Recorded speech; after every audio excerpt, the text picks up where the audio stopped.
Hello everyone and welcome back to my channel. I know it's been a little bit, it's been a few weeks, and I meant to get a video out just 2 weeks after my last one, but life happens. Here we are, some things got in the way. Today I am a little bit under the weather, so if something weird starts happening with my voice, I apologize, but I promised to myself that I wasn't going to let it get in the way of me filming because I have so much that I want to talk about. So here we are. If you've been to this channel before, you know what we're about, but if you haven't, then welcome. My name is Carolyn and I am a body positive personal trainer and an advocate for the body positive movement and for increasing body positivity in the fitness industry. And those are all the kinds of things that we talk about here on this channel. And one big part of the body positive movement is this idea of being anti-diet. And if you follow me on Instagram or if you've seen any of my videos before, you probably know that I am not a fan of dieting or the diet industry or diet culture because I think that it does a lot of harm. So yesterday, as of the day that I'm filming this, May 7th, yesterday, May 6th, was International No Diet Day. And in honor of International No Diet Day, I thought I would film a video talking about some of the many ways in which dieting has the potential to harm us. So I wanted to make this video, and I think it's important to talk about because I think in our society, in our cultural, the dominant belief is about dieting is that at the very best, dieting is this wonderful, health promoting, thing to do, to undertake, to spend your time and energy and money on that will essentially solve all of your problems. That if you are able to do the right things and work hard enough at it, a successful diet will cure all your health conditions, prevent any future ones, make you happy and healthy and lovable and acceptable, and get you all of the promotions and attention and material objects and, belonging that you've ever wanted in life, because that is the idea that it's sold to us.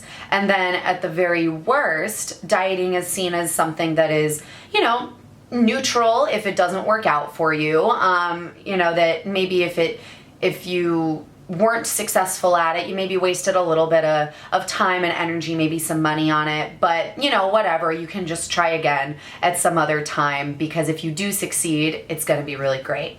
So, the way that our culture sees dieting is that it really can't do any harm, that it's always something worth doing, and if it works out, it's really, really awesome, and if it doesn't work out, well, no harm done. But in reality, that is not how it is at all. I'm sure you've heard the statistic that 95% of diets fail, and this comes from a study back in the 40s, I believe, but that has been replicated multiple times, and this statistic has been replicated multiple times, that attempts at dieting, food restriction or food control for the purpose of weight loss, is only successful 5% of the time.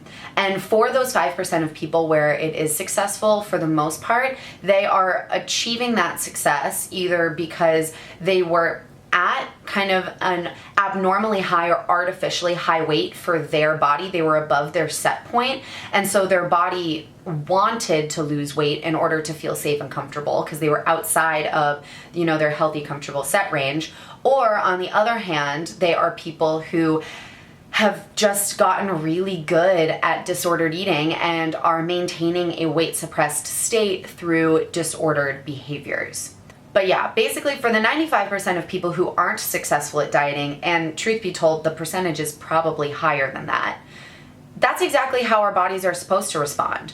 Our bodies are naturally hardwired to resist weight loss and to not want to starve, which at the core, dieting is starvation. Our bodies see it the same way. So in reality, the way that dieting works is at the very, very best, it's an extremely short-term thing that you try out, and you're one of the lucky ones who is not harmed significantly in the process. You don't waste a lot of time, money, and energy on it, and you come out the other end relatively unscathed, maybe learning some important lessons about why you're never going to diet again. And at the very worst, there are a host of physical, mental, and emotional side effects that can come from dieting that are really, really bad. To the far extent as diagnosable eating disorders, but all the way up the spectrum to that point, a lot of harm can come from dieting. And I'm going to go through 6 of the ways that dieting can harm you in this video today. So like I said, dieting essentially puts your body in a starvation state. And when you hear the word starvation, I don't think you would tend to think that that's a healthy thing to do. We tend to associate starvation with something that is dangerous, something that is harmful or unhealthy or risky. And our bodies don't know the difference between dieting and starvation. Undereating, malnourishment, undernourishment, starvation, it's the same whether the intentions are good or not. So even for the people who think that they are doing the best thing in the world by restricting their food intake and dieting in order to lose weight, it doesn't matter how good they think they're being or the good that they think they're doing. It's still dieting. It's still giving their body less food than it needs. And in the end, their body is going to see that as starvation. Now, there's a ton of health conditions that this can exacerbate or even cause. So first of all, hormonal imbalances and infertility is a big side effect of dieting, especially in the long term. Digestive issues can be linked to dieting. A lot of people who think that they're suffering from food intolerances are actually suffering from digestive distress that can be linked to their dieting and food restrictive behaviors. And nutritional deficiencies are another really common side effect of dieting, especially, like I said, in the long term. Maybe just a couple weeks or a couple months of trying to diet isn't going to lead to any vitamin or mineral deficiencies, but long-term energy restriction and long-term food restriction can lead to nutritional deficiencies that can cause all kinds of complications in the body. Now, the other physical danger to dieting comes from the phenomenon of weight cycling. So you know how I said before that our bodies are hardwired to resist weight loss? Well, this biological occurrence contributes to what is called weight cycling, which is basically when our attempts to lose weight don't work out how we want them to. So we end up gaining the weight back, but then because of diet culture and the pressure to lose weight and be thin, we try dieting again. And so it creates this cycle of weight loss and weight regain. And studies have actually shown that weight cycling is linked to increased risk of disease, even compared to just remaining in a consistently fat body. I'm going to repeat that. In these studies, people who were fat and just stayed fat without large fluctuations in weight were healthier than people who dieted, lost weight, gained it back, and went through that cycle over and over again. And weight cycling is extremely common. Remember how I said 95% of diets fail? Well, that statistic, what that's saying is that 95% of people who diet regain the weight or more within 5 years of doing a diet. So weight cycling is extremely common, and the process has the potential to start in, like that statistic says, 95% of people who try a diet in the first place. And weight cycling has been especially linked to increased risk for a bunch of metabolic diseases. So heart disease, diabetes, hypertension, high cholesterol, etc. And the kicker is those are exactly the kinds of diseases that we tend to hear about in like scare tactic type marketing about like the obesity epidemic. So the types of diseases that are linked to fatness are actually worsened by attempts at dieting. So yeah, physically, dieting is much more likely to be really bad for us than it is to cause any kind of improvements in our health. And if you're one of the many people who has tried a diet in the past, my guess is that one of the motivating factors behind the diet was to improve your health. So not only are diets ineffective at attaining the desired goal, they're actually counterproductive. The second way that dieting can harm us is by increasing our risk of injury. And this is especially true for people who are active or work out a lot or consider themselves athletes. So when we are not eating enough, our bodies can't recover properly from the exercise or the physical activity that we put them through. So you see this a lot for people who, start out on some kind of like health journey where they decide to diet and exercise in order to improve their health. One of the many reasons why those attempts don't tend to last very long is because people get injured. They're exercising too hard and they are not eating enough to recover from that exercise. So they end up getting overuse injuries or even acute injuries, like broken bones or sprained ankles or muscle tears. If you value being active and exercise is an important part of your lifestyle that you really enjoy, or you're on a journey to find the joy in exercise, it's so important that you eat enough. And if you're dieting, you're probably not eating enough to be safe exercising. So if you're gonna diet, which you're totally allowed to do because body autonomy, we're all allowed to do whatever we want with our bodies. If you're going to diet and eat less than what your body needs, I don't recommend that you exercise, at least not intensely at the same time. And if you're gonna exercise intensely, I highly advise against dieting, restricting your calories, or micromanaging your food too closely because you'll probably end up not getting enough food and you may end up injuring yourself in the process. Now, along these same lines, this one is for those people who do really love to work out and, going to the gym or being physically active in some other way is an important part of your life and you love it. The thing is, if you're dieting, you can't perform as well as when you're not. If you're not eating enough food, you don't have the energy to perform at your highest capabilities.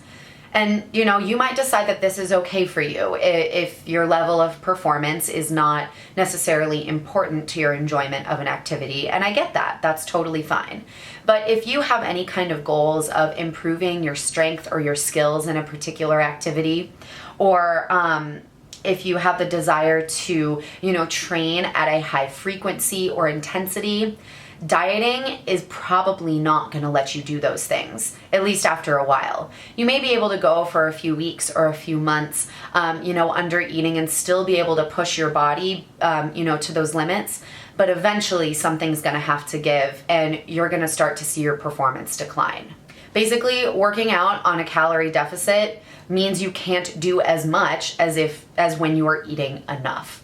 So if, performing well, having a lot of energy in your workouts, being able to advance and get better at things and learn new things is important to your experience of joyful movement, it's probably not a good idea to diet because not eating enough isn't going to let you do those things. The fourth way that dieting can hurt us is by hurting our mental health. So I just talked a lot about how it can hurt our physical bodies, but it can really hurt our mental health as well. One of the most obvious signs that your mental health is being harmed by dieting is that you start to notice some loss of ability to focus and concentrate in ways that you normally expect yourself to be able to. So if you're a student or you have a mentally demanding job, if you're finding that your grades are slipping or your job performance is slipping and you're dieting, it's probably because you're not feeding your brain as much food as it needs to function properly. But that's just the beginning of it and one of the more milder signs. Undereating as the result of dieting can also contribute to anxiety and depression. And with anxiety specifically because it's adding a new element of things to be anxious about. Food obsession and anxiety around food and food choices, and as well as judgment from other people or judgment about your own body. These things really contribute to anxiety in people who experience it. But when dieting is not a factor, you don't really have to be worried about those things. So if your mental health is important to you, maybe try not dieting and see if it helps with your focus, your concentration, or alleviates some of the symptoms of anxiety and depression that you might be feeling. And then the biggest mental health concern when it comes to dieting is eating disorders. Because yes, even though eating disorders do have a big physical effect on the body, they are mental health conditions. And dieting is the number one predictor of someone's risk for developing an eating disorder.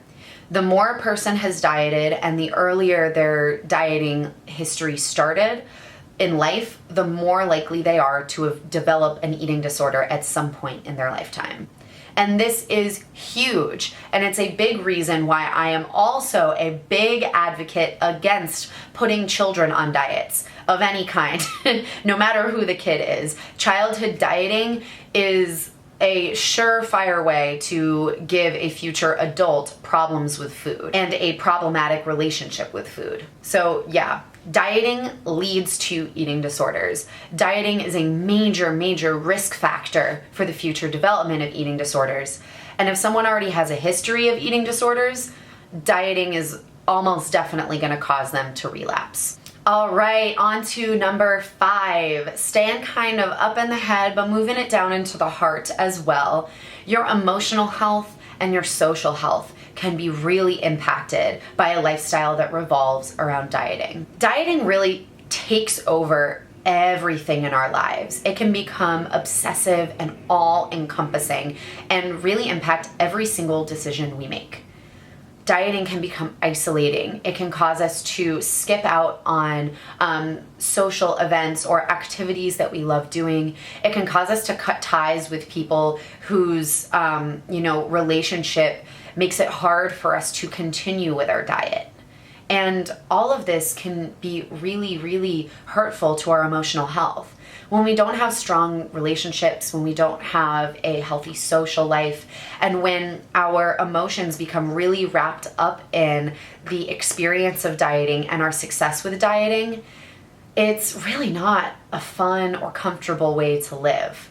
But when we are practicing food freedom and intuitive eating, and we allow ourselves to be flexible with the way that we eat from day to day, it opens up a lot of space and freedom to pay more attention to fostering healthy relationships, to building friendships and maintaining them, and maintaining relationships with ourselves, our relationship with food, our relationship with exercise. Those things all really, really matter, and dieting sabotages them very quickly. All right, and on to the last one. And I saved this one for last because I think it is really, really important, and I think it's going to open up into some future conversations that I will have on this channel. So the last reason number 6 way number 6 that dieting hurts us is by reinforcing our internalized weight stigma.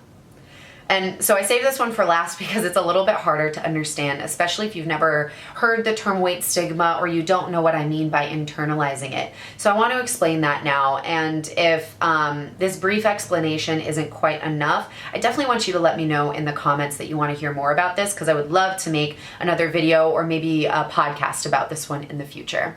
But basically, weight stigma is a cultural phenomenon in which our society, our culture has deemed that bigger bodies are less valuable than smaller ones. There's this hierarchy of bodies where at the top are the people in the smallest, most conventionally attractive bodies, and then at the bottom of the hierarchy, the people with the least value, the least acceptableness, and the least amount of power and access are the people in the biggest bodies. And when we grow up in a society that is built around this culture and holds this framework that holds up this hierarchy as truth, we internalize that.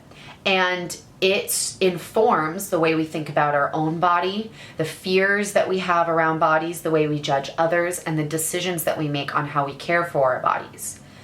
So the way that this manifests in most of us is that we become very afraid of weight gain, because there are examples all around us of how people who are in larger bodies than ours are mistreated, are discriminated against, and are oppressed on a daily basis.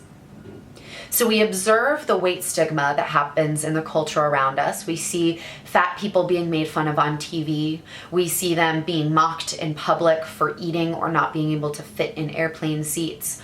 We see all of these examples of how our culture discriminates against people in larger bodies, and we become very terrified of being in a body that is larger than the one we already have, because we are afraid of experiencing that oppression and losing the privilege that we currently hold. Now, I want to be clear that this hierarchy of bodies, of weight stigma, is all bullshit. You know, people in larger bodies aren't actually less valuable than people in smaller ones. People in larger bodies are not inherently lazy or untrustworthy or stupid or any of the stereotypes that, you know, we think of in our society. Those things are not true. But when we grow up in a society that believes it's true, it's really easy to internalize those beliefs and then, reflect that back on ourselves. So when we diet, what we're doing is we are reinforcing those beliefs of weight stigma and the hierarchy of bodies. We're reinforcing the internalized weight stigma and the beliefs that we hold that our body will be better and we will be more valuable if we are smaller, if we are thinner, if we weigh less.